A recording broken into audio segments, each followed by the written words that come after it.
महंगाई हमारी प्रॉब्लम नहीं है, महंगाई पूरी दुनिया के लिए चुनौती है। तो जीत जो सकता उसी को हम प्रत्याशी बनाते हैं। कोई क्रिमिनल हमारी पार्टी में नहीं है। उत्तर प्रदेश में भारतीय जनता पार्टी की सरकार ने 1 डिस्ट्रिक्ट 1 प्रोडक्ट दिया और समाजवादी पार्टी की सरकार ने 1 डिस्ट्रिक्ट 1 माफिया दिया था। कांग्रेस पार्टी जीरो हो चुकी है। इंडी गठबंधन को बुरी तरह से नकार दिया। मोदी जी की वजह से पूरे भारत की छवि दुनिया में आगे बढ़ी है। बहुत धन्यवाद, आपने इस व्यस्त समय में हमारे साथ जुड़ने का समय निकाला। आज आप प्रचार में लगे हैं और रोज़ 3 बार प्रचार के लिए जाते हैं, है ना? वाह, इस गर्मी में भी काम करते हैं। 41 डिग्री तापमान। 41 ये अब तो सर आदत बन गई है। जी हाँ। हम लोग फील्ड में कंटिन्यूअस पूरे 5 साल रहते हैं और ये अचानक चुनाव के समय फील्ड में नहीं है। सुबह 8 बजे से रात 12 बजे तक हम लोग फील्ड में रहते हैं। हम लोगों से, मतदाताओं से सड़क किनारे हर जगह बात कर रहे हैं और सिर्फ राजपूत थोड़े चिंतित हैं कि चुनाव के बाद शायद योगी को हटा दिया जाए। नो, ऐसी कोई स्थिति नहीं है और इस प्रकार की विपक्ष अफवाहें फैला रहा है। सब कुछ सामान्य है, अच्छा चल रहा है।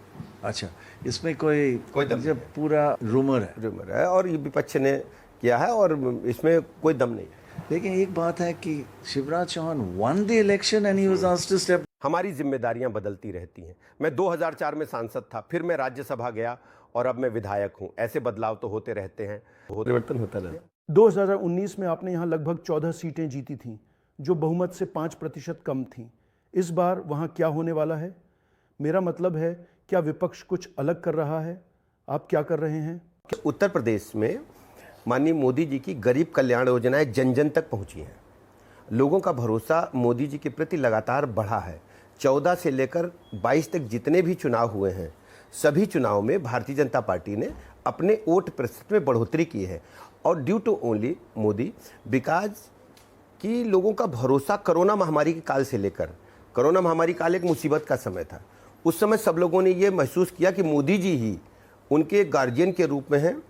उनके स्वास्थ्य की भी चिंता की और उनके भोजन की भी चिंता की और उनकी ज़िंदगी को आगे बढ़ाने की भी चिंता की।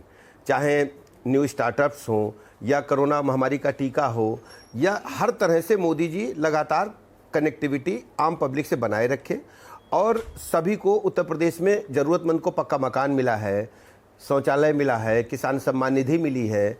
6,000 रुपये किसान सम्मान निधि सभी को जा रही है और बीच में कोई बिचौलिया नहीं है। जो जनधन खाते हैं 50 करोड़ से अधिक खुले थे, लोगों को महसूस हो रहा था, विपक्ष कह रहा था जीरो बैलेंस पे क्यों खुल रहे हैं, लेकिन जब डायरेक्ट बेनिफिट ट्रांसफर होता, बटन दबाते ही मोदी जी सबके खाते में पैसे भेजते हैं, तो लोगों को लगता है कि सीधा मेरे मोबाइल में पैसा आया है। तो इस प्रकार हम 5 लाख तक के निःशुल्क इलाज की गारंटी है। पीएम स्वनिधि स्ट्रीट वेंडर्स को पूछा तो हर तबका अपने आप को मोदी जी से जुड़ा हुआ पाता है। इसकी वजह से उत्तर प्रदेश राज्य में हम कह सकते हैं कि भारतीय जनता पार्टी की, मोदी जी की लहर चल रही है। और दूसरा, जो उत्तर प्रदेश का इंफ्रास्ट्रक्चर बदला है, सर्वाधिक एक्सप्रेसवेज आज उत्तर प्रदेश में है। 2,72,000 किलोमीटर हमने पक्की डामरीकृत सड़कें बनाई हैं।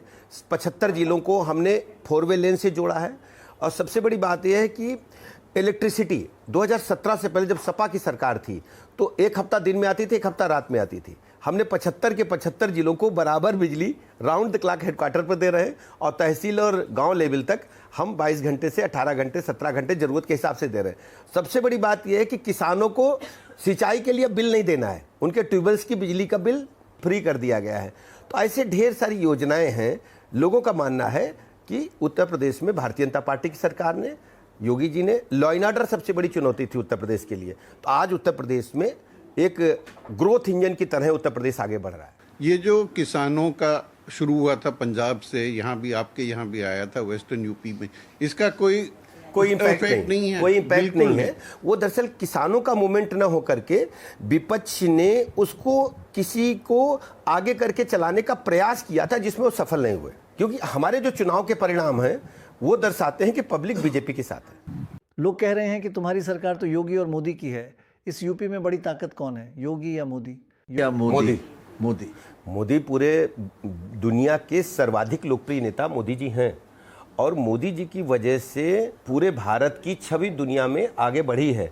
और जो गरीब कल्याण योजनाएं हैं वो जन जन तक पहुंची है। लोगों का भरोसा मोदी जी के प्रति उनके जीवन स्तर को ऊपर उठाने में कामयाबी मिली है। पिछले चुनावों में पुलवामा की घटना से आपको बड़ा फायदा हुआ था।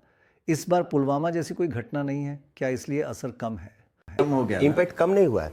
जो हमारी पुअर वेलफेयर स्कीम्स हैं वो जन जन तक पहुंची हैं।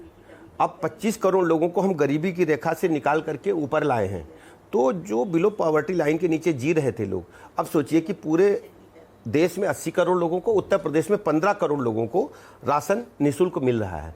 और ये पहले कोई नहीं दे पाया। गरीब आदमी की चिंता होती है कि दिन में रिक्शा पुलर है, वो क्या करेगा, दिन में रिक्शा चलाएगा और रात में बच्चों का भोजन उसी पैसे से खरीद के ले जाएगा। अब उसको भोजन की चिंता नहीं रह गई है। राइट। तो मेजर प्रॉब्लम क्या है, हमारे गरीब आदमी क्या सोचता है, उसको भोजन और रहने की दिक्कत खत्म हो। तो उसको भोजन भी मिल रहा है, मकान भी मिला है, गैस कनेक्शन भी मिला है, बिजली का कनेक्शन भी फ्री में मिला है, 5 लाख तक के निःशुल्क इलाज की गारंटी है। और इसको विस्तार देते हुए मोदी जी ने 70 वर्ष तक के जितने बुजुर्ग हैं सबको इसमें समाहित कर लिया है, जो आयुष्मान भारत की गारंटी है। पुलवामा की तरह क्या अयोध्या भी चुनावी मुद्दा है या राजनीतिक मसला है? Political issue. अयोध्या क्या है कि वो अयोध्या दूसरा सब्जेक्ट है। अयोध्या हमारी आस्था का स्थल है। अयोध्या में पूरे दुनिया के लोग नतमस्तक होकर के जाते हैं। और राम मंदिर बनने के बाद से पूरे भारत का परिदृश्य बदल गया है। लोगों का मानना है कि भारतीय जनता पार्टी ने जो कहा, मोदी जी ने जो कहा वो किया। हमारे मैनिफेस्टो में प्रारंभ से संकल्प पत्र में रहता था, जब से बीजेपी का गठन हुआ, कि हम राम मंदिर बनाएंगे, 370 हटाएंगे, समान नागरिक संहिता पे हमने धीरे धीरे सभी अपने संकल्प पत्र की वादों को पूरा कर दिया है। लेकिन धर्म को राजनीतिक मुद्दा बनाना ये अच्छी बात तो नहीं है ना? देखिए, ये रिलीजन का इसको मत जोड़िए, इसको आस्था से जोड़िए, लोगों की भावनाओं से जोड़िए। आपकी भावनाएं और मेरी भावनाएं और आम जनता की भावनाएं एक सी हैं। लोगों का मानना है कि प्रभु रामलला को कांग्रेस के रिजीम में ये प्रमाण देना पड़ा कि वो अयोध्या में पैदा हुए। एक अटल जी का किस्सा मैं आपको सुनाता हूँ। सीधे अटल जी इंडोनेशिया गए। इंडोनेशिया मुस्लिम कंट्री है, तो वहाँ रामलीला मोहल्लों में खेली जा रही थी। तो उन्होंने वहाँ के लोकल लीडर से पूछा, ये तो मुस्लिम कंट्री है, यहाँ क्यों रामलीला खेली जा रही है?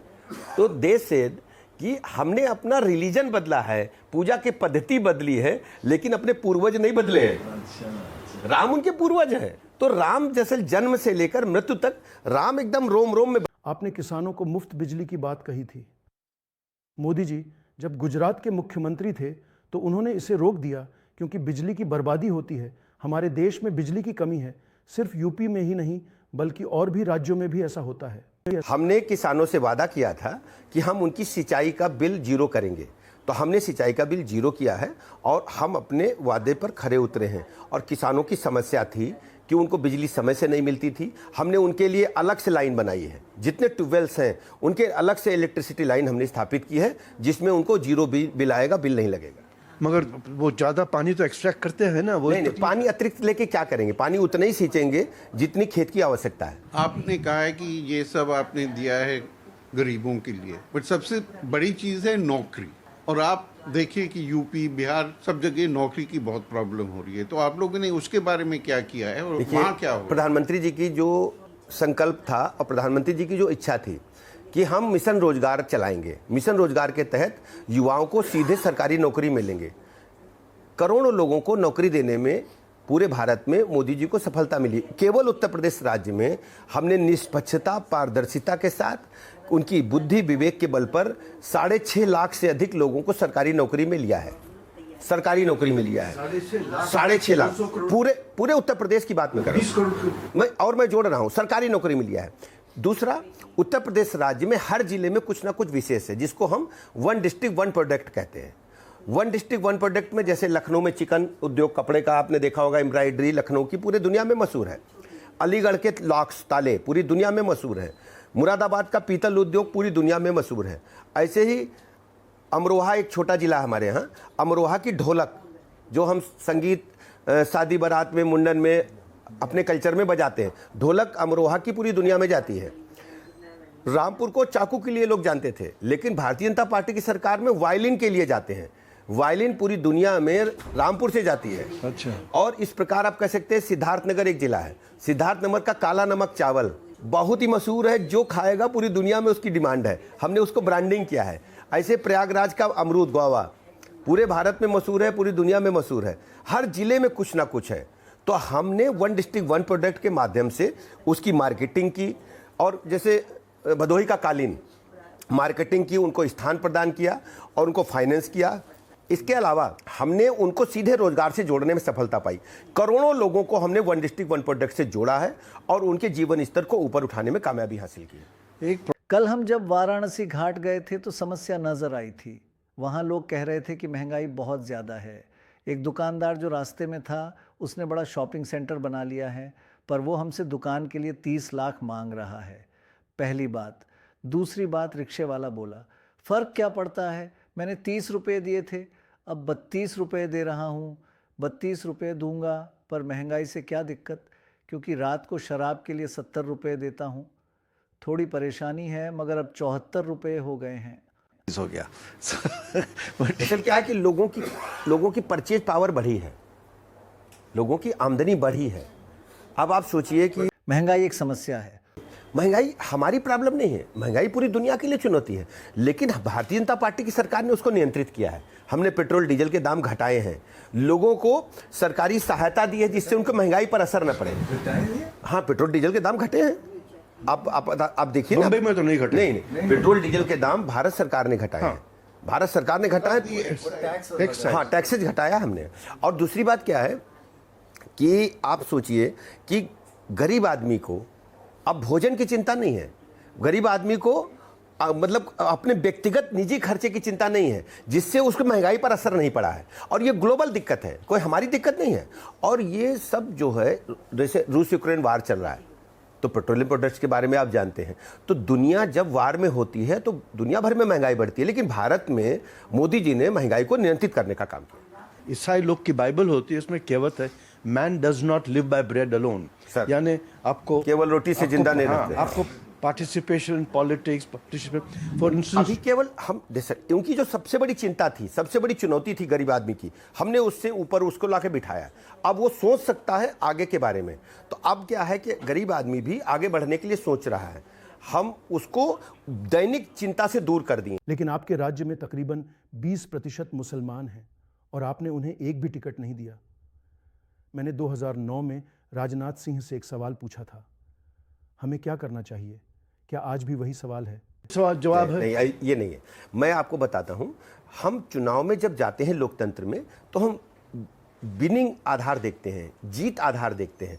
तो जीत जो सकता उसी को हम प्रत्याशी बनाते हैं और पूरी छानबीन करके कमेटी जिसको हम जीतता हुआ देखते हैं उसी को कैंडिडेट बनाते हैं। और लेकिन नहीं, क्रिमिनल को नहीं, आप भारतीय जनता पार्टी को आप देख सकते हैं, हमने शुचिता के साथ, पारदर्शिता के साथ, निष्पक्षता के साथ राजनीति का एक आयाम तय किया है और इसमें आम जनता का पार्टिसिपेशन है। कोई क्रिमिनल हमारी पार्टी में नहीं है। और सबसे बड़ी बात क्या है कि जब जीतेंगे तो जो हम सरकार बनाएंगे तो अपनी योजनाओं में हम अल्पसंख्यक वर्ग को भी उतना ही हम पावर देते हैं जितना हम सामान्य वर्ग को देते हैं। हम सबको साथ लेकर के चलते हैं। लोग कह रहे हैं कि मायावती जी बीजेपी 2 है, ये करेक्ट है कि आप उनका टिकट वितरण देखेंगे तो आपको लगेगा कई जगह वो हमारे को भी नुकसान पहुंचा रही हैं। ऐसा नहीं, किसी राजनीतिक दल के बारे में इस प्रकार की बातें करना। बहुत से लोग कह रहे हैं कि बीजेपी सरकार 90% सरकार है। C.BIED के मामलों में 90% विपक्ष के खिलाफ हैं। भाई साहब, CBI ED के कानून हम लोगों ने नहीं बनाए हैं, ये पर 90% विपक्ष के खिलाफ हैं। क्या ये लोकतंत्र के लिए अच्छा है? नहीं, 50 साल से बने हुए हैं और वो स्वतंत्र एजेंसियां हैं, अपना काम करती हैं। और हमारी स्वतंत्र एजेंसियां, उत्तर प्रदेश से उसका कोई लेना देना नहीं। मैं उत्तर प्रदेश के लिहाज से जब आप प्रचार के लिए बाहर जाते हैं तो आपको सबसे बड़ी समस्या क्या आती है? आपको किस चीज़ से निपटना पड़ता है? सच बताइए, एक सबसे बड़ी समस्या क्या है? प्रॉब्लम, हम जो पब्लिक के पास जाते हैं तो जो हमारी नीतियां हैं, पब्लिक उन्हें सराहना कर रही है। राम मंदिर टेम्पल के नाम पर लोग क्लैपिंग करते हैं, धारा 370 के नाम पर लोग वाहवाही भारतीय जनता पार्टी को देते हैं कि कोई इमेजिन ही नहीं कर सकता कि 370 को हम समाप्त कर पाएंगे। तो लोग भारतीय जनता पार्टी के साथ हैं, मोदी जी के साथ हैं। और मोदी जी ने जिस ढंग से दुनिया में भारत को एक विश्व बंधुत्व को स्थापित करने का काम किया, आप सोचिए, रूस यूक्रेन का युद्ध चल रहा है, भारत के 24,000 बच्चे वहाँ फंसे हुए हैं, उत्तर प्रदेश के ढेर सारे बच्चे हैं, उन सबको सकुशल वापस लाना, तिरंगा फ्लैग लेकर के बच्चे चलते हैं, ये मोदी राज में ही संभव हो पाया। जिस ढंग से पाकिस्तान को, आतंकवादियों को, कैंप को नष्ट किया गया। सबसे बड़ी समस्या क्या है? मैं बताता हूँ।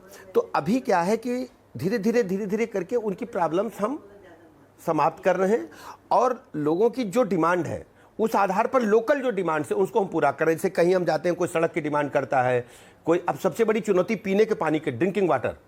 अब सोचिए कि जल जीवन मिशन गांव-गांव नल से जल जा रहा है। पहले दिल्ली लखनऊ में सोचते थे घर में बाथरूम में टैप वाटर आएगा, अब आप सोचिए हर गांव में टैप वाटर है, हर घर में टैप वाटर है।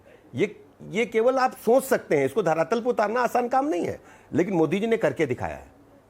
बुंदेलखंड में और विंध्याचल में 2017 से पहले ट्रेन से पानी मंगाना पड़ता था पीने का, ड्रिंकिंग वाटर। आज उनके यहाँ टैप से पानी आने जा रहा है, नल से जल आने जा रहा है। ये बदलाव। फिर समस्या क्या है?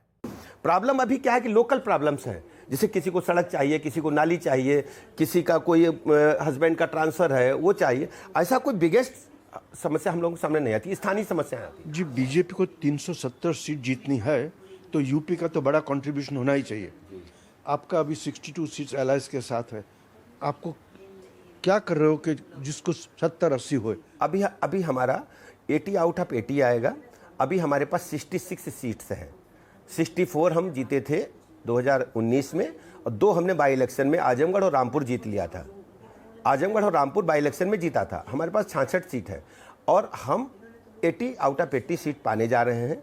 बीजेपी की, मोदी जी की लहर चल रही है और लोगों का भरोसा बीजेपी के प्रति लगातार बढ़ रहा है। दूसरी तरफ जो समाजवादी पार्टी का गठबंधन है, इंडी गठबंधन, ये फेल साबित हुआ। आज तक फर्स्ट फेज का चुनाव पूरा हो गया, एक भी रैली इन लोगों ने ज्वाइंटली क्यों नहीं किया? क्योंकि जनता नहीं इनके पास है। एक भी रैली नहीं कर पाए हैं, not a single, only press conference हुई है ज्वाइंट। बट एक चीज बताइए, बीजेपी इतनी स्ट्रांग है यूपी में, आपका डबल सरकार चल रहा है, तो आपको ये एलाइज क्यों लेने थे? जैसे आरएलडी है वो आपके साथ मैं नहीं आपको थी। बताता हूं। हाँ, देखिए, जब हम बड़ी सोच की तरफ चलते हैं, जब हमारी थॉट बड़ी होती है, मोदी जी का जो विकसित भारत का संकल्प है, मोदी जी का विकसित भारत का संकल्प है, तो उससे जुड़ने के लिए बड़ी संख्या में पॉलिटिकल पार्टीज हैं, सामाजिक कार्यकर्ता हैं, भारतीय जनता पार्टी से जुड़ रहे हैं और लोगों का मानना है कि मोदी जी भारत को विकसित राष्ट्र की तरफ ले जाने में सक्षम है, ले जा रहे हैं। आप सोचिए, पहली सरकार है मोदी जी की जो अपनी नीतियों को जन जन तक पहुंचाने के लिए घर घर हमने मोदी जी की गारंटी वाली गाड़ी भेजने का काम किया। ये पहली बार आज़ादी के बाद हुआ कि मोदी जी की गारंटी की गाड़ी हर गांव में, हर कस्बे में, हर वार्ड में, हर बूथ पर पहुंची और लोगों ने मोदी जी की योजनाओं की जानकारी ली। लाभार्थी थे उनको हमने सम्मानित किया और जिनको लाभ नहीं मिल पाया, जो जुड़ नहीं पाए मोदी जी की गारंटी से, उसका हमने फार्म वहीं भराया, वहीं उसके गले में माला पहनाई और उसको मुख्य धारा में लाने का काम किया। मोदी जी के प्रति लोगों का भरोसा बढ़ रहा है और जो पार्टियां हैं वो भी मानती हैं कि विकसित भारत के संकल्प को मोदी जी पूरा कर रहे हैं। यूपी के बारे में ही बात है। यहाँ कहते हैं कि 90% बुलडोज़र मुस्लिम घरों पर और 10% दूसरों पर चलते हैं। लोग कह रहे हैं कि डबल इंजन सरकार तो डबल बुलडोज़र वाली है। मैं साफ साफ कह दूं, सारे खराब तत्व जो लोग, लेकिन ज़्यादातर मुसलमान नहीं। आप माफिया की लिस्ट देखेंगे, जो भी माफिया लिस्ट, डॉन लिस्ट थे, उत्तर प्रदेश में भारतीय जनता पार्टी की सरकार ने 1 डिस्ट्रिक्ट 1 प्रोडक्ट दिया और समाजवादी पार्टी की सरकार ने 1 डिस्ट्रिक्ट 1 माफिया दिया था। तो उन माफियाओं को प्रदेश से हमें बाहर करना था, मुक्ति दिलानी थी। आज हम कह सकते हैं कि उत्तर प्रदेश में कोई भी लिस्टेड माफिया गिरोह सक्रिय नहीं है और आपसी वैमनस्यता में जो घटनाएं घटी हैं, हमने उनमें भी कड़ी कार्रवाई की है। हमने छोटा बड़ा नहीं देखा, गरीब अमीर नहीं देखा, अपना पराया नहीं देखता। जिसने भी क्राइम किया है हमने उसे कानून के तहत कड़ी सजा दी है। महिलाओं, बच्चों पर जो अपराध होते हैं, उत्तर प्रदेश राज्य सजा दिलाने में कोर्ट के माध्यम से पूरे देश में नंबर 1 पर है। मगर कितने लोग जो अपराधी थे उनको भी टिकट दिया है, जिनके सामने मिस्टर बलियान, उनके सामने केस चल रहा है। नहीं, कौन नाम बताइए मुझे? संजीव, मिस्टर बलियान नहीं, संजीव बालियान है पॉलिटिकल लीडर पर केस दर्ज हो सकते हैं। केस अपराधी वो होता है जैसे हत्या, लूट, डकैती, बलात्कार, ये आपराधिक मुकदमे हैं। धरना प्रदर्शन का या सरकारी काम में बाधा का ये आपराधिक मुकदमे नहीं है। आप कह रहे थे कि हर डिस्ट्रिक्ट में एक इंडस्ट्री, बट जितनी इंडस्ट्री आपने बताए वो सब पुरानी इंडस्ट्री, लेकिन हमने अब नया सर, क्या कर मैं रहे हैं? बताता ये हूं, तो सालों से हमने चल सर, रहे जो हैं। हमारी पुरातन इंडस्ट्री थी हमने उसको पहचान दी, उसको प्लेटफार्म दिया, उसकी मार्केटिंग की, उसकी हमने ब्रांडिंग की और नई इंडस्ट्री में बता रहा हूं, उत्तर प्रदेश राज्य औद्योगिकीकरण के मामले में पूरे राष्ट्र में नंबर 1 पर आ गया है। सैमसंग जो मोबाइल की स्क्रीन बनाती दुनिया की सबसे बड़ी फैक्ट्री है, वो उत्तर प्रदेश नोएडा में है। हमारे पास डिफेंस हम कॉरिडोर लेकर के आए बुंदेलखंड में, ब्रह्मोस मिसाइल लखनऊ में बन करके तैयार हो रही है। हमने ग्लोबल इन्वेस्टर समिट में लाखों करोड़ के प्रोजेक्ट को साइन किया और उनको धरातल पर उतारा है। मोदी जी ने उसका ग्राउंड ब्रेकिंग सेरेमनी। आखिरी सवाल, इस चुनाव में सच में आपका मुख्य विरोधी कौन है? अखिलेश यादव, प्रियंका गांधी, राहुल गांधी, मुख्य विरोधी कौन है? बस एक नाम बताइए। वे लड़ नहीं पा रहे हैं, जनता ने उन्हें नकार दिया है। जनता ने अखिलेश यादव को नकारा है, वो गुंडों माफिया का इस्तेमाल करते रहे हैं। अब जनता उनकी सच्चाई जान चुकी है, कांग्रेस पार्टी शून्य हो गई है। लोग यूपीए 1 और 2 में कांग्रेस के भ्रष्टाचार को नहीं भूले हैं, लोग भ्रष्टाचार में डूबी कांग्रेस पार्टी को नहीं भूले हैं। जमीन नहीं है। ऑपोजिशन मुक्त यूपी। देखिए, मैं कह सकता हूं कि उत्तर प्रदेश जनता ने जो समाजवादी पार्टी इंडी गठबंधन को बुरी तरह से नकार दिया है। इतना समय देने के लिए बहुत शुक्रिया, बहुत बहुत धन्यवाद, धन्यवाद, धन्यवाद। Much thank you.